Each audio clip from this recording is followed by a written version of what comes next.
Welcome to this channel. तो यहाँ पे आज हम डिस्कस करने वाले हैं कुछ क्वेश्चंस केस बेस्ड। तो यहाँ पे टाइटल है हमारे पैराग्राफ का मूविंग कॉइल गैल्वेनोमीटर। आप ऑलरेडी आई होप पढ़ चुके होंगे इस गैल्वेनोमीटर के बारे में कि गैल्वेनोमीटर कैसे काम करता है और कौन कौन से इसमें इंपॉर्टेंट पार्ट्स लगे होते हैं। तो पढ़ लेते हैं एक बार कि moving coil galvanometer operates on permanent magnet moving coil PMMC mechanism and it was designed by the scientist Darshan Rawal. Moving coil galvanometers are of two types, suspended coil and pivoted coil type or tangent galvanometer. Its working is based on the fact that when a current carrying coil is placed in a magnetic field, it experiences a torque. This torque tends to rotate the coil about the axis of suspension in such a way that the magnet flux passing through the coil is maximum. तो ये last वाली line कही गई है कि इस तरीके से टॉर्क लगता है जब इसमें करंट फ्लो होता है इस वायर लूप में, जिससे जो मैग्नेटिक फ्लक्स पास हो रहा है, मैग्नेटिक फ्लक्स जो पास हो रहा है through out the coil is maximum. यानी कि ये कह रहे हैं कि इस तरीके से इसको बनाया जाता है जिससे मान लीजिए कॉइल है, कॉइल का एरिया वेक्टर है ऐसे, इसका मतलब ये जो है इसका सरफेस है, यहां से मैक्सिमम फ्लक्स पास हो, इस तरीके से ये काम कर रहे हैं। ठीक, magnetic flux passes through the coil is maximum such a way that magnetic flux passes through the coil is maximum. तो ये कहा जाता है। अब इसके बाद सवाल पढ़ते हैं कि moving coil galvanometer is instrument, क्या काम करता है गैल्वेनोमीटर, ये पूछ लिया डायरेक्टली। तो यहाँ पहला ऑप्शन है is used to measure EMF of cell, is used to measure potential difference, is used to measure resistance, is a deflection type instrument that gives a deflection when a current flows through its coil. तो galvanometer से हम एक ऐसा device बना सकते हैं जो EMF को मेजर कर ले। हम इनमें कैसा भी डिवाइस इस गैल्वेनोमीटर की सहायता से बना सकते हैं, उसको मॉडिफाई करना पड़ेगा। लेकिन यदि इसकी रॉ फॉर्म में यदि पूछा जाए तो क्या काम कर सकता है गैल्वेनोमीटर, तो उस हिसाब से देखें तो डी ऑप्शन जो है वो मोस्ट अप्रोप्रिएट ऑप्शन इन चारों में से बनता है। ठीक है, मॉडिफाई करके हम इस वोल्ट मीटर बनाते हैं, ऑफ कोर्स गैल्वेनोमीटर का वोल्ट मीटर बनाते हैं मॉडिफाई करके, सीरीज में बहुत ही ज्यादा अमाउंट ऑफ रेजिस्टेंस लगा देते हैं तो वोल्ट मीटर जैसे काम करने लगता है। तो मोस्ट अप्रोप्रिएट ऑप्शन इन चारों में से होने वाला है ऑप्शन नंबर डी। तो ये तो रहेगा ही आपके साथ कि जब ऑब्जेक्टिव टाइप के क्वेश्चंस होते हैं उन ऑप्शंस में से आपको मोस्ट करेक्ट ऑप्शन जो है चूज करना होता है। हो सकता है कि ऑप्शंस बाकी तीनों में से कोई ऐसा ऑप्शन भी हो जो माइन्यूटली जो है करेक्ट है, स्लाइटली करेक्ट है, लेकिन आपको उसे छोड़ना होगा। ठीक है। Hello my dear students, I am Neeraj Kumar Chaudhary और फिजिक्स टीचर। बच्चों एक बहुत ही इंपॉर्टेंट इंफॉर्मेशन देनी है। अनअकैडमी पे T20 टेस्ट सीरीज स्टार्ट हो रही है 7th of October से, जो कि 7th of October से लेके 29th of October तक चलेगी। डेली टेस्ट होगा 6:30 से लेके 7 PM तक, ठीक है ना। और ये टेस्ट जो लोग अपना IIT JEE का एग्जाम 2022 में देना चाहते हैं, यानी कि ड्रॉपर्स और 12th के बच्चे 2023 में देंगे, 11th के बच्चे, और जो 2024 में देंगे यानी कि 10th के स्टूडेंट, उनके लिए प्लान की गई है। ठीक है बच्चों, डेली टेस्ट होगा, डेली रिजल्ट आएगा उसी टाइम और डेली अवार्ड्स हैं इसमें। अगर रैंक 1 आती है आपकी तो आपको 5,000 रुपए का अमेजॉन का वाउचर, 2 to 6 को 3,000, 7 to 20 को 2,000, ठीक है ना। और बच्चों आप अगर विनर हो तो आपको 20% का स्कॉलरशिप भी मिलेगा अगर आपकी रैंक 1 से लेके 50 तक आती है, अगर आप कोई भी सब्सक्रिप्शन लेते हो तो, ठीक है ना। तो बच्चों बहुत ही अच्छा मौका है, जल्दी से जल्दी इसमें एनरोल कर लीजिए। और NKC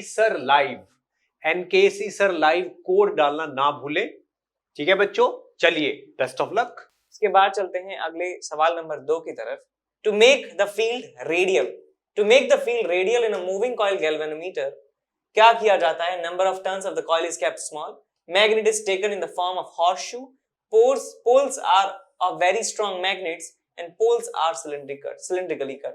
तो इसका ये आंसर आपको याद भी होना चाहिए और आपको पता भी होना चाहिए ऐसा क्यों होता है कि हम ये जो मैग्नेट्स होती हैं, परमानेंट मैग्नेट्स, इनको हम ऐसे सिलिंड्रिकल फॉर्म में काट देते हैं, जिससे मैग्नेटिक फील्ड जो है वो रेडियल हो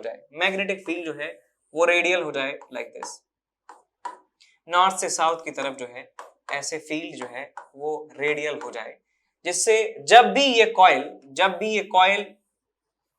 ये कॉइल घूमेगा हमेशा इसके ऊपर जो है टॉर्क लगता है, मैक्सिमम अमाउंट से टॉर्क लगता है, ठीक है, इसलिए इसको सिलिंड्रिकली कट किया जाता है। ओके, इसके बाद अगले सवाल की तरफ चलते हैं। The deflection in a moving coil galvanometer is directly proportional to torsional constant of spring, directly proportional to the number of turns. अच्छा ठीक है, डिफ्लेक्शन की बात करें मूविंग कॉइल गैल्वेनोमीटर में। मूविंग कॉइल गैल्वेनोमीटर में जब नीडल जो है ऐसे हो और उसमें करंट पास किया जाए तो उस पे टॉर्क लगता है BINA के बराबर, BINA, या इसको ऐसे याद रख सकते हैं NIBA, निबा, और जो एंगल है वो 90 डिग्री के बराबर हो जाता है, that is because of the radial magnetic field, angle between the area vector and the magnetic field becomes 90, that's why sin 90। ये इतना अमाउंट ऑफ टॉर्क लगता है। अब जो बीच में कॉइल होता है, बीच में जो कॉइल होता है वो स्प्रिंग से कनेक्टेड होता है। ये जो कॉइल है बीच में, ये जो डब्बा लगा है, यहाँ पे तार लिपटे हुए होते हैं और ये दोनों एंड से एक स्प्रिंग से कनेक्टेड होता है। तो जैसे ये जो नीडल है ये डिफ्लेक्ट होती है, स्प्रिंग में जो है टॉर्शन आ जाती है, स्प्रिंग में जो है टेंशन आ जाती है, स्प्रिंग में कह सकते हैं कि एक पोटेंशियल एनर्जी स्टोर हो चुकी है। जैसे ही करंट जीरो हो जाता है गैल्वेनोमीटर में, वापस से नीडल जो है इस तरफ आ जाती है, तो हम कह सकते हैं कि जो टॉर्क होता है वो प्रोपोर्शनल होता है डिफ्लेक्शन से, डिफ्लेक्शन के प्रोपोर्शनल होता है, कि जितना ज्यादा टॉर्क लगेगा उतना ही ज्यादा डिफ्लेक्ट होने वाली है सुई, उतनी ज्यादा डिफ्लेक्ट होने वाली है। और यदि इस प्रोपोर्शनलिटी साइन को हटाया जाए तो आपको मिलता है यहाँ पे एक टॉर्शनल कांस्टेंट K5, ये होता है टॉर्शनल कांस्टेंट। तो टॉर्शनल कांस्टेंट, डिफ्लेक्शन के बारे में बात कर रहे हैं, डिफ्लेक्शन और टॉर्शनल कांस्टेंट। तो डिफ्लेक्शन और टॉर्शनल कांस्टेंट आप देख सकते हैं बेटा कि ये एक दूसरे के इनवर्सली प्रोपोर्शनल हैं। इसको बढ़ाएंगे बाय कीपिंग दिस कांस्टेंट, इसको बढ़ाया जाएगा तो ये घट जाएगा, या K को बढ़ाएंगे तो ये फाई घट जाएगा। तो यहाँ पे हम लिखेंगे inversely proportional to torsional constant of spring, तो ये गलत है पहला option. Directly proportional to number of turns, अच्छा आप देख लीजिए इसको कि ये K5 टॉर्क के बराबर है और टॉर्क किसके बराबर है, निबा के बराबर है, निबा। तो यहाँ देख सकते हैं कि directly proportional to number of turns, ठीक बात है, और inversely proportional to the area, inversely proportional to the current. तो यहाँ पे हमें बी ऑप्शन जो है मिल जाता है, नंबर ऑफ टर्न्स के डायरेक्टली प्रोपोर्शनल ये होता है। अगले सवाल की तरफ चलें। In a moving coil galvanometer having a coil of n turns, area A carrying current I is placed in radial magnetic field of strength B, torque acting on the coil is। तो यहाँ पे निबा जो है हमारा answer हो जाने वाला है। NABI लिख सकते हैं, BINA लिख सकते हैं, कैसे भी लिख सकते हैं, निबा लिख सकते हैं, आंसर आपका सेम ही आएगा। इसके बाद अगले सवाल की तरफ चलें। To increase the current sensitivity of a moving coil galvanometer we should decrease what, हमें क्या चीज को डिक्रीज कर देना चाहिए? तो करंट सेंसिटिविटी होता है deflection divided by current, deflection by current. और हम ऑलरेडी देख चुके हैं ये वाली बात कि ये किसके बराबर होता है, बांके के बराबर होता है। करंट डेंसिटी होती है बांके के बराबर। बांके कैसे आया सर? देखिए भैया, टॉर्क जो है हमने अभी पढ़ा था ये निबा के बराबर होता है, दिस इज इक्वल टू निबा, और ये टॉर्क जो है मैं कह सकता हूं K इंटू फाइव के बराबर होता है। सो दिस डिफ्लेक्शन, और इसको करंट से डिवाइड कर दिया जाएगा तो ये बन जाएगा NBA डिवाइडेड बाय K को इधर ले आइए is equal to phi upon I। तो यही हमें चाहिए, बैन डिवाइडेड बाय K, बांके में इसको याद रखता हूं, current sensitivity is equal to बांके, ऊपर बान नीचे K। तो यहाँ पे हम देखें कि हमें डिक्रीज करंट सेंसिटिविटी को इंक्रीज करना है, इस वैल्यू को इंक्रीज करना है, तो या तो इसका डिनोमिनेटर घटा दो या इसका न्यूमरेटर बढ़ा दो, कैसे भी। तो यहाँ पे हमें दिया है कि क्या डिक्रीज करना चाहिए, तो यहाँ पे एक ही चीज है डिक्रीज करने को, दैट इज टॉर्शनल कांस्टेंट। तो यहाँ पे बी ऑप्शन जो है हमें करना चाहिए, हमें टॉर्शनल कांस्टेंट को डिक्रीज कर देना चाहिए जिससे जो सेंसिटिविटी है वो बढ़ जाए। तो बी ऑप्शन हमारा सही आंसर होने वाला है। नेक्स्ट हम डिस्कस करने जा रहे हैं अगला पैराग्राफ, इसका टाइटल है अर्थ मैग्नेटिक फील्ड, या टेरेस्ट्रियल मैग्नेटिक फील्ड की बात करें सेम बात है। तो यहाँ पे पैराग्राफ में लिखा है कि अर्थ the magnetic field lines of the earth resembles that of a hypothetical magnet dipole located at the center of the earth. The axis of the dipole is presently tilted by approximately 11.3 degree with respect to the axis of rotation of the earth. The pole near the geographic north pole of the earth is called the north magnetic pole and the pole near the geographic south pole is called the south magnetic pole. तो ये बात जो है आप already पढ़ चुके हैं, जैसे ये ज्योग्राफिकल नॉर्थ होता है, ये ज्योग्राफिकल साउथ होता है, और अर्थ का जो मैग्नेटिक फील्ड कुछ इस तरीके से होता है जैसे इसके अंदर एक मैग्नेट रख दी हो, एक मैग्नेट इस तरीके से रख दी हो, थोड़ा सा टिल्ट करके 11.3 degree to be precise, tilt करके हमने एक मैग्नेट रख दी और उस मैग्नेट का साउथ पोल हो यहाँ, नॉर्थ पोल हो यहाँ, हाँ जी हाँ, ये है नॉर्थ पोल, ये साउथ पोल इस इमेजिनरी मैग्नेट का, और नॉर्थ मैग्नेट के नॉर्थ पोल से मैग्नेटिक फील्ड की लाइन जो है वो इस तरीके से बाहर निकलती हैं और ऐसे साउथ की तरफ से एंटर करती है। अब जिस तरफ मैग्नेट का, ये इस इमेजिनरी मैग्नेट का साउथ है, इसे कहा जाता है मैग्नेटिक नॉर्थ, और जहां इस इमेजिनरी मैग्नेट का नॉर्थ है उसको कहा जाता है मैग्नेटिक साउथ, कहा जाता है इसे magnetic south, this is magnetic south. ठीक है, तो इस तरीके से ये काम करता है। मैग्नेटिक फील्ड लाइंस कुछ इस तरीके से होती हैं, लाइक दिस।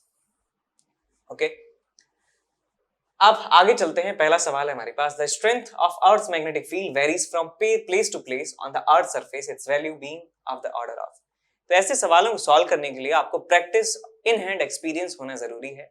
यदि आपने सवाल अभी तक नहीं किए हैं तो सिर्फ इनसे फायदा नहीं होने वाला है, मैं आपको बता दे रहा हूं।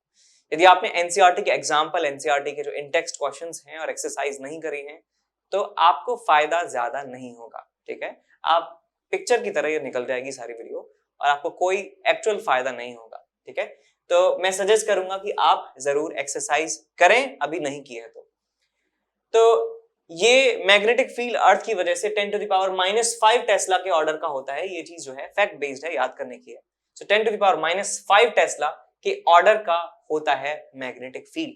आप हमेशा एक्सपेक्ट नहीं करें कि ऑप्शंस इतने ज्यादा डिफरेंट होंगे, हो सकता है ऑप्शंस बहुत ज्यादा पास भी हों, तो इसमें आप फंस जाएंगे। ठीक है, यहाँ पे काफी ज्यादा दूर है तो यहाँ पे पता चल रहा है कि बहुत ज्यादा स्ट्रॉन्ग तो नहीं होगा और बहुत ज्यादा वीक भी नहीं होगा, तो बीच बाज का जो है थोड़ा बहुत अंदाजा लग जाता है ऑप्शन से, लेकिन आप एक्सपेक्ट नहीं करेंगे ऐसे ही ऑप्शंस आएंगे। ओके, अगले सवाल की तरफ चलते हैं। The angle of dip is 0 at the magnetic equator. Magnetic equator पे एंगल ऑफ डिप 0 होता है। पहले इस बात को समझ लेते हैं, फिर उसके बाद इसका आंसर करेंगे कि यार क्या सीन है यहाँ पे। तो यहाँ देखिए, इस डायग्राम में पहले वाले डायग्राम को ही दिखा देता हूँ। ये हमारे पास डायग्राम है, ये हमारे पास मैग्नेटिक एक्सिस है, कह सकते हैं इसे मैग्नेटिक एक्सिस है, मैग्नेटिक एक्सिस। ये हमारा जियोग्राफिकल एक्सिस है, ये हमारा जियोग्राफिकल एक्सिस है। एक ऐसा प्लेन जो इस लाइन को कंटेन करता है उसे जियोग्राफिकल मेरिडियन कहा जाता है, और एक ऐसा प्लेन जो मैग्नेटिक एक्सिस को कंटेन करता है उसे मैग्नेटिक मरीडियन कहा जाता है। मरीडियन जो है वो एक प्लेन का नाम होता है, एक्सिस एक लाइन है, मरीडियन एक प्लेन है। ऐसा प्लेन जो इस लाइन को कंटेन करेगा, एक ऐसा प्लेन जो इस लाइन को कंटेन करेगा, ज्योग्राफिकल एक्सिस को कंटेन करने वाला प्लेन ज्योग्राफिकल मरीडियन कहलाता है, और मैग्नेटिक एक्सिस को कंटेन करने वाला प्लेन मैग्नेटिक मरीडियन कहलाता है, और उनके बीच का जो एंगल है वो 11.3 डिग्री के बराबर होता है। अब यहां देखिए, ये हमारे पास जो एक्सिस है इसके परपेंडिकुलर जो प्लेन है उसे मैग्नेटिक इक्वेटर कहा जाता है। ये हमारा मैग्नेटिक इक्वेटर है और ये हमारा जियोग्राफिकल इक्वेटर है। ठीक है, तो हम बात कर रहे हैं मैग्नेटिक एक्सिस की बात यहां पे मैं कर रहा हूं। मैग्नेटिक एक्सिस है हमारा ये, यहां है हमारा magnetic north, magnetic north, magnetic north, और यहां है हमारा मैग्नेटिक साउथ। अर्थ के अंदर एक इमेजिनरी मैग्नेट रखी होती है, जैसे उसका साउथ पोल हो यहां और नॉर्थ पोल हो यहां, इस तरीके से मैग्नेट रखी होती है। और इस मैग्नेट की वजह से जो मैग्नेटिक फील्ड होगा वो मैग्नेटिक फील्ड होने वाला है कुछ इस तरीके से, इस तरीके से मैग्नेटिक फील्ड होगा, like this, like this, like this. ऐसे बाहर निकलेगा, ऐसे अंदर जाएगा, अंदर जाएंगी फील्ड लाइन साउथ से, नॉर्थ से जो है फील्ड लाइन जो है बाहर जाने वाली है। अब ये जो हमारे पास प्लेन है इसे मैग्नेटिक इक्वेटर कहा गया है, ये मैग्नेटिक इक्वेटर है। ठीक है, अब यहां पर जब कोई भी निडल रखी जाती है, मान लीजिए यहां पे मैं एक कंपास रख देता हूं, कंपास नीडल को रख देता हूं, तो इस लोकेशन पर कोई यदि बंदा है, कोई पर्सन है, तो उसके लिए हॉरिजॉन्टल क्या होगा। जैसे मैं यहां पे खड़ा हूं तो मेरे लिए जो हॉरिजॉन्टल है वो ये वाला प्लेन होने वाला है, this is the horizontal plane and this is the vertical plane. तो ये बात मैं ऑलरेडी बता चुका हूं प्रीवियस वीडियोस में कि अर्थ के अलग अलग कोने में, अलग अलग पॉइंट पर रहने वाले जो लोग हैं उनके लिए हॉरिजॉन्टल और वर्टिकल का डेफिनेशन अलग होता है। इसके लिए हॉरिजॉन्टल ये है, वर्टिकल ये है, इसके लिए हॉरिजॉन्टल ये है, वर्टिकल ये है। तो अर्थ के दो अलग अलग पॉइंट्स पर रहने वाले लोगों के लिए हॉरिजॉन्टल जो लाइन है, हॉरिजॉन्टल प्लेन है, वो अलग अलग होता है। तो यहां पर यदि मान लीजिए अर्थ का सरफेस पे कोई पर्सन है और एक पर्सन के लिए ये हॉरिजॉन्टल है, this is the horizontal and this is the vertical. तो यदि मैं एक नीडल को, एक मैग्नेटिक नीडल को यहाँ पे प्लेस करूंगा, एक मैग्नेटिक नीडल को मैं यदि यहाँ पे प्लेस करूंगा, तो मैग्नेटिक नीडल जो है वो अर्थ के मैग्नेटिक फील्ड के अलोंग अलाइन हो जाएगी। अर्थ का मैग्नेटिक फील्ड इस पॉइंट पर इस तरह से है, तो मैग्नेटिक जो नीडल है वो भी इस तरीके से अलाइन हो जाने वाली है। This is the magnetic needle. ठीक बात, मैग्नेटिक नीडल भी ऐसे हो जाने वाली है हॉरिजॉन्टल के अलोंग, और हॉरिजॉन्टल से बनने वाला एंगल मैग्नेटिक नीडल का ही कहलाता है एंगल ऑफ डिप।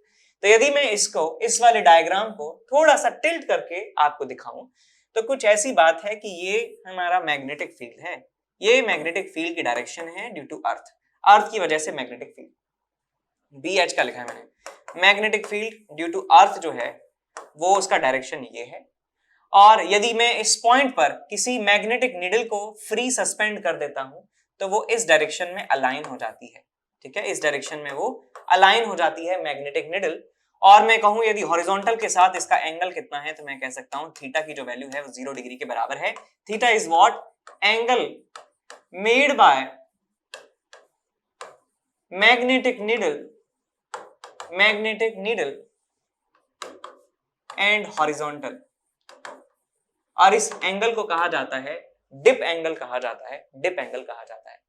तो बताइए इस पॉइंट पर डिप हमें 0 क्यों मिलता है, एंगल 0 क्यों मिलता है? क्योंकि अर्थ का जो नेट मैग्नेटिक फील्ड है वो हॉरिजॉन्टल दिशा में है, वर्टिकल डायरेक्शन में इसका कोई भी कंपोनेंट नहीं है। अर्थ के मैग्नेटिक फील्ड का वर्टिकल कंपोनेंट 0 है, BV is equal to 0, vertical component of magnetic field is 0।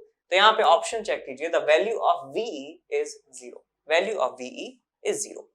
ठीक बात।